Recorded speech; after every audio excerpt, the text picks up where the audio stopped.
times they wind up in jail or on the streets or on the street and then in jail because of their mental illness. You know, they would get in trouble being out, say, causing disturbances in front of businesses, and the police would be brought in.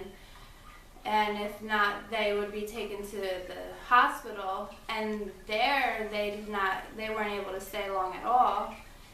There's other facilities, like for more, I'd say, like for the more geriatric psych, for people that needed more care, like more like nursing home kind of places, but they wouldn't accept a lot of them because of their mental illness. So really we would see them wind up on the streets or in jail, depending on the behaviors. Friends hospitals, I had multiple experiences. I cannot say that I didn't not like working there. It certainly helps you appreciate your own life, and you see stories and you come home and it's sad. It's very sad, to be honest with you. You get the sad, I like the geriatrics because that's the part of it where, you know, it's just that part is where really, I just love them because they're like the forgotten segment of society for me, especially you're mentally ill and old, you know what I mean? Nobody wants you. We're the younger ones, they're out doing their thing, or they're self-medicating drugs, the alcohol and stuff. Catherine works with a lot of that stuff, I don't have time for that. But the old people, it's sad. It's very sad, don't get old. We've had patients live there for years because there was nowhere for them to go, and they just loved it so much because they felt like it was their home, you know. Based on their behavior, it was really what would keep them there long or not. You know, if they were acting out, they weren't being med compliant, they weren't doing their daily like chores, their daily living, like their ADLs, if they weren't complying with our rules of the house, then that would cut their stay out.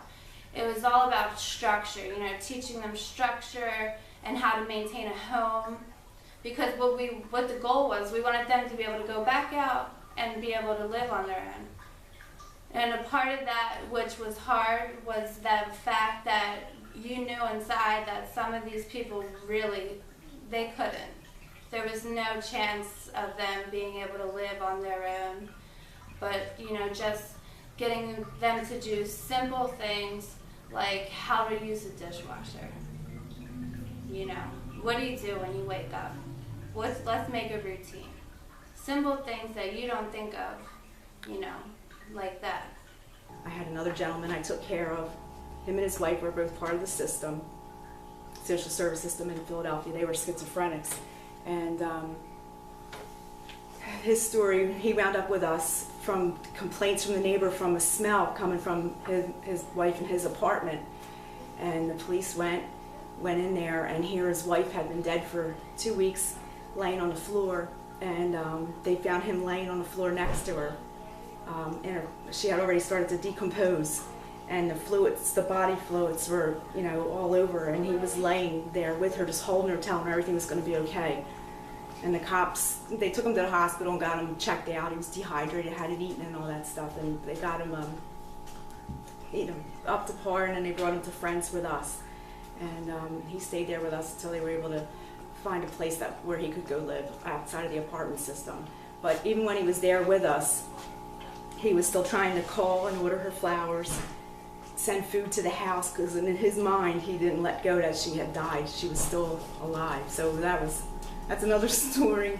So you see stuff like that, and they don't have kids, they don't have family or friends, people just abandon them, and they have nowhere to go. So when you work there and you're with them all the time, it breaks your heart.